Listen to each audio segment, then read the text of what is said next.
They smile in front of the cameras, they shine on stage, and they are adored by crowds around the world. But what you see is only part of the story. Behind the glamour and the lights, there are rumors of dark secrets that no one dares to confirm, pacts, rituals, and promises that go beyond common understanding. Could extreme stardom really be reached through mere talent and hard work? Or is there another force at play, a high price to be paid, so that these pop culture icons may become immortal? Welcome to another night where mysteries never sleep. I'm Midnight, and this is 7 Nights. Let's unravel together what might be behind all this. Chapter 1. The beginning of it all. The account begins in an almost banal way, but it's precisely in this normality that the story gains weight. The narrator, who decided to keep his identity a secret, worked as a personal assistant to one of the biggest pop music stars. He describes the singer as charismatic but reserved, someone who seemed to carry an invisible burden, even at the height of his success. At first, everything seemed like a dream. Luxurious mansions, constant trips, and access to a world that few could imagine. Classic, right? Everything's glamorous at the beginning, until you realize you've entered a game where you don't know the rules. However, something stood out. There was a room in the main house where no one except the star could enter. It was locked with a golden key he carried with him all the time. "It's my place of inspiration," he'd say when questioned. The first time something truly disturbing happened was during an intimate party organized by the singer. It was a normal night, until he suddenly disappeared for almost 2 hours. When he returned, he was pale, and his hands were visibly trembling.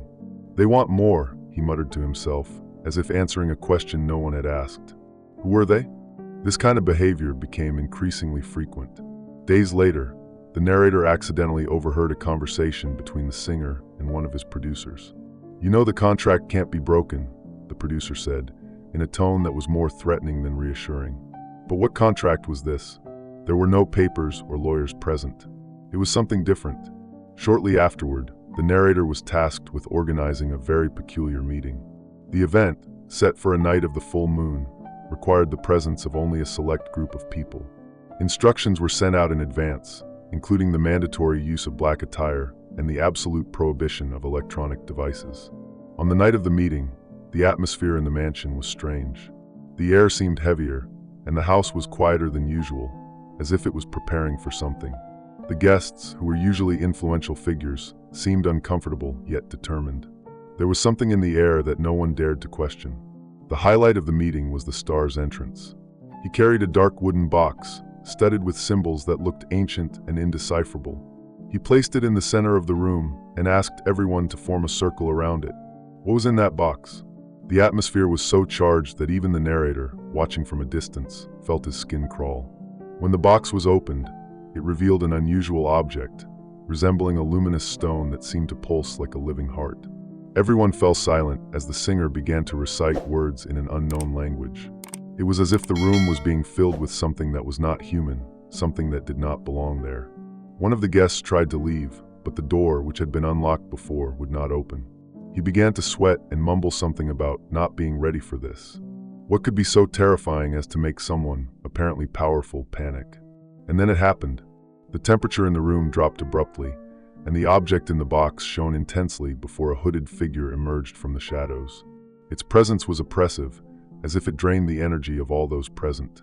Its face was impossible to make out, but its voice, a blend of several tones, echoed directly into the participants' minds. "Are you ready to pay the price?" the figure asked the star. He hesitated for a moment, but then answered firmly, "Yes, I'm ready." But what was that price? The narrator couldn't help but wonder, who in their right mind would agree to something like this? From that moment on, everything became a blur of sounds and lights. When the ritual ended, the singer seemed exhausted, but there was something different about him. He was smiling, a smile that did not seem human. That night marked the beginning of a drastic change in the star's life. His career, which was already impressive, soared in an almost supernatural way. But at the same time, signs of something more sinister began to emerge. Chapter 2. The Price of Fame. As the weeks went by, the narrator began to notice unsettling changes in the star's behavior. He who used to be approachable and full of energy, now lived in seclusion, spoke little, and showed growing paranoia. Mirrors were removed from the entire mansion, under the justification that he could no longer look at himself directly. The singer's career, however, skyrocketed. New songs released quickly became worldwide hits, million-dollar contracts were signed, and awards began to pile up. It was as if he had become invincible. But at the same time, the shadow of something indescribable hovered over his life. The narrator recalls a striking episode. During a meeting with executives from a record label, the singer had what everyone there described as an exhaustion episode. Exhaustion episode? Right. That sounds more like a polite way of not saying something out of the ordinary happened, doesn't it? He fainted suddenly, but when helped, his skin seemed to be burning, leaving marks that disappeared as quickly as they appeared. This caused uncomfortable whispers among those present. "Something isn't right with him," said one of the executives. Backstage, rumors began to swirl. People close to the star started to disappear. First, it was a longtime producer who, without explanation, abandoned the project. Next, one of the band's musicians vanished completely. The narrator heard talk of a supposed pattern. Anyone who knew too much or got too close ended up vanishing. One night, the singer summoned the narrator for a private conversation. He looked disturbed, as though carrying an unbearable secret. "You don't understand, do you? They're always watching, always demanding," he said, before looking at the ceiling, as if fearing something invisible. Who were they? The narrator noticed that despite the growing fortune, the star was spending large sums of money on strange items, ancient artifacts, occult books, and amulets. "It's to protect me," he explained, though never saying from what. This only heightened the aura of mystery around him. One of the most disturbing nights recounted happened during a rehearsal. While singing, the star seemed to go into a trance. His voice changed in pitch, as if other voices were overlapping his. Everyone present stopped in shock. When he finally came to, he simply said, "They liked it." It was at that moment the narrator began to suspect that the pact wasn't merely symbolic, but a real agreement, with tangible consequences. He realized the star had given something in exchange, something that was slowly destroying him. But what could it be? The situation worsened when the singer started avoiding sleep. "They come in my dreams," he confided. His eyes were sunken, and he looked exhausted. Every sleepless night made him appear more cadaverous, but he refused to explain who or what they were. Once, the narrator found him staring into the void, holding the object used in the ritual. "It wasn't supposed to be like this," he murmured, tears in his eyes. But when he realized he was being watched, he quickly put the artifact away and pretended nothing had happened. Growing paranoia extended to the workplace. All staff were required to sign even stricter confidentiality agreements. Inspections were routinely carried out to ensure no one was recording or documenting anything without authorization. Still, the narrator managed to piece together fragments of the puzzle. He found records of ancient rituals, many involving the symbolic sacrifice of something important: family, health, personal happiness. The singer seemed to have made a drastic choice, but the exact price remained a mystery. One of the scariest revelations came from an unexpected source. An old friend of the star, who had also disappeared from the limelight, revealed something similar had happened to him. "You think this is all a coincidence?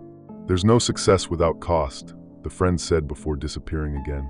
Now immersed in this labyrinth of secrets and consequences, the narrator began to question his own sanity. Could all this be real? Or was he projecting his own insecurities onto something he couldn't comprehend? The signs, however, were clear. The star had sold something more valuable than he ever imagined. But the question lingered: was it worth it? Chapter 3: The Ritual of Silence.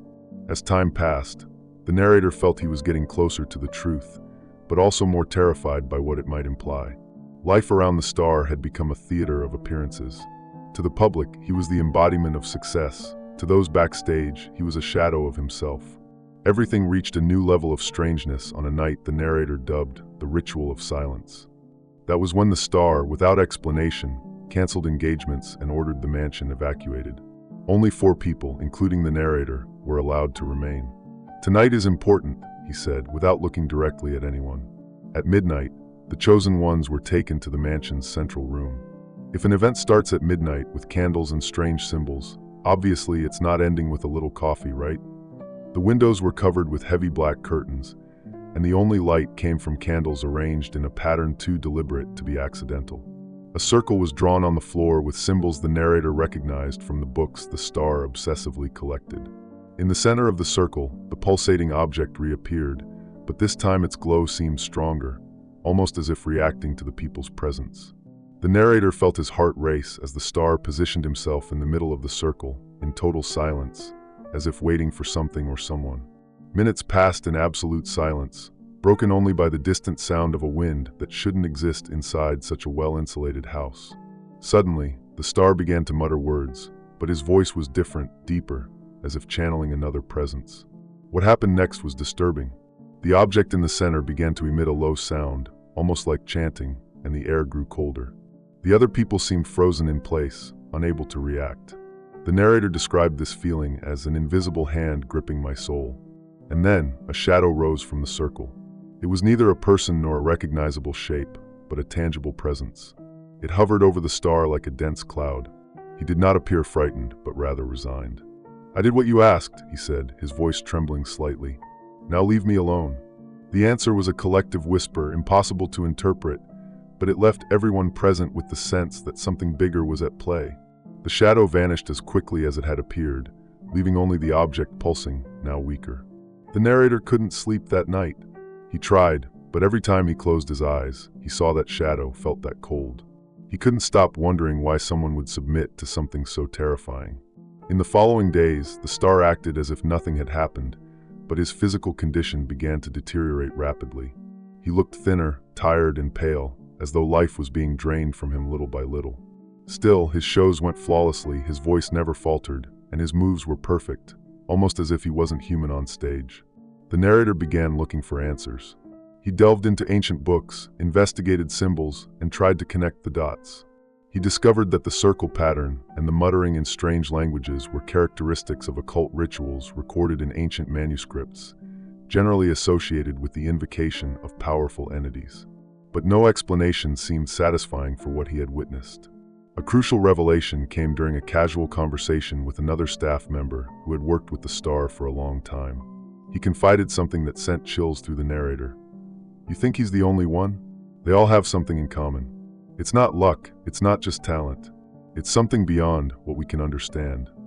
The narrator wasn't sure whether it was paranoia or truth, but everything seemed to fit.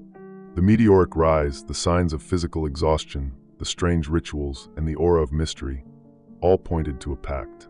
But who or what was really behind it? From that day on, he decided he had to leave. But how could he escape something that seemed to be everywhere? He began to feel watched, that the shadows had eyes, that the mansion's corridors concealed secrets he never should have uncovered.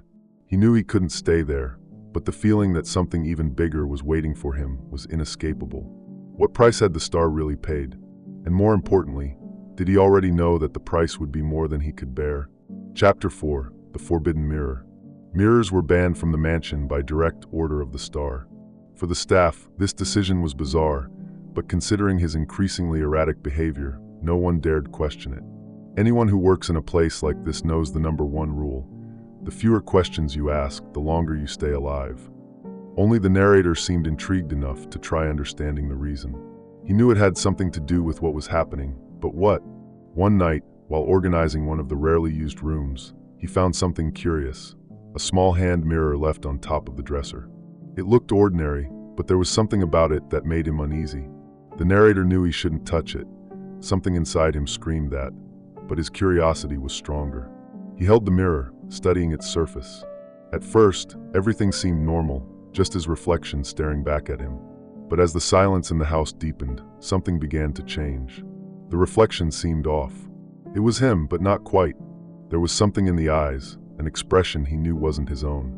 Suddenly, a shadow appeared in the corner of the mirror, indistinct yet unmistakable. He turned around quickly, but the room was empty. He looked back at the mirror and saw the shadow again closer. It wasn't in the room, but inside the mirror itself, as if it were trapped there. His heart raced.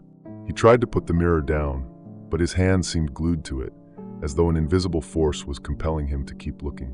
The shadow started moving, taking on a clearer shape, tall, hooded, with eyes that seemed to glow like burning coals. "Why are you looking?" the shadow asked, in a voice that seemed to echo directly in his mind. The narrator choked, unable to respond. He felt a crushing pressure in his chest, as if the room's air had been sucked out. Suddenly, the mirror slipped from his hands and fell to the floor, breaking into several pieces. The silence that followed was deafening. He looked at the fragments on the floor, expecting to see only his broken reflection. Instead, He saw those same glowing eyes in every piece. The narrator fled the room, but the feeling of being watched never left him. For days, he avoided being alone or looking at any reflective surface, afraid of what he might see. When he confronted the star about the incident, he finally got an answer. "Mirrors aren't just reflections," the star said in a tired tone. "They show what you're trying to hide. Not what you want to hide from others, but what you're hiding from yourself. And sometimes they show more than they should." This explanation wasn't enough. The narrator knew the connection to the mirrors was deeper, darker. He began researching stories and legends about mirrors, discovering that many cultures considered them portals to other worlds or tools that could capture souls. Could it be that the star had used mirrors in his rituals? Or worse, that something had been trapped in them, something now lurking, waiting for a chance to escape? That same week, the star ordered the broken mirror to be discarded immediately, but the narrator noticed something strange. One of the pieces, the largest one, had disappeared. And no matter how hard he searched, he never found it. The following days were marked by disturbing dreams. In each one, the narrator saw his reflection in non-existent mirrors, each time more distorted, each time less human. He woke up drenched in sweat, feeling that something was watching him from the other side. Was the mirror really a portal? Or was it a manifestation of the entities the star had summoned? More importantly, what would happen if someone or something decided to cross it to this side? The only certainty the narrator had was that, from that day on, he never trusted what he saw in any reflection again. Chapter 5: Darkness on Stage. The events of the following weeks only reinforced the narrator's sense of urgency to escape. But what he witnessed during a live performance by the star was the breaking point, something that defied all logic and turned his suspicions into absolute fear. It was one of the biggest shows of the star's career, with thousands of fans gathered in a stadium. From the outset, the narrator noticed that the star was acting strangely. He seemed nervous, constantly looking at the empty stage before the show started, as if expecting something. "They're here," he whispered to himself, but loud enough for the narrator to hear. When the show began, everything seemed normal. It seems normal until the lights start flickering and the wrong shadow appears. There's always something like that. The star sang with supernatural energy, moving across the stage with the confidence of someone who knew he was at his peak. But as the show progressed, something began to change. Lights flickered erratically, and the usually flawless sound equipment started experiencing unusual glitches. Halfway through one of his most famous songs, the narrator noticed something disturbing. A shadow that didn't seem to belong to anyone on stage, moving quickly behind the star. It had no clear shape, yet it seemed to project beyond the stage lights, defying the laws of physics. The fans, enthralled, noticed nothing, but backstage, the tension was palpable. Technicians whispered about strange interference, and one security guard, visibly shaken, refused to return to where the shadow had been seen. "That's not normal," he said, trembling. The critical moment came during the last song. The star, who had so far maintained control, suddenly stopped singing in the middle of a verse. He stood still, staring at the audience with wide eyes, as if seeing something no one else could. The silence in the stadium was devastating. Then he fell to his knees. His microphone slipped from his hands, and a black smoke began forming around him. It wasn't part of the show, and the narrator knew it. The smoke looked alive, moving like tentacles around the star, who started screaming incomprehensible words. The fans, confused, thought it was part of the performance, but the crew panicked. No one knew what to do. The smoke grew until it completely enveloped the star, hiding him from sight. When it finally dissipated, he was standing again, but something had changed. His face looked empty, as if he was no longer present in his own body. He finished the song almost mechanically, and the crowd applauded wildly, unaware of the gravity of what had just happened. The narrator, however, knew that something terrible had been unleashed. In the following days, the star's health deteriorated even more. He began having memory lapses and often spoke to himself, muttering things like, "I didn't invite them, and they shouldn't have come." The doctors who examined him found nothing physically wrong, but the narrator knew it went beyond conventional medicine. One night, while helping the star get ready for an event, the narrator noticed strange marks on his skin. They looked like scars, but not natural ones. "They're collecting," the star said, a tone mixing fear and resignation. Collecting what? He never explained. The narrator began to realize that the rituals and pacts weren't just about achieving fame. They also involved an ongoing debt, a price that had to be paid repeatedly. But what if that price was the star's very essence? Had he become just an instrument used by forces beyond human understanding? Once, during a conversation with a senior crew member, the narrator heard something that chilled him. He's trapped. There's no way out for someone who makes that kind of deal. The only thing they can do is keep offering something in return. What did that mean? Would the star be forced to remain on stage until there was nothing left of him? Or would he be replaced by something even darker? The question haunted the narrator, but he knew he had to run before finding out the answer. The show had revealed more than any ritual before.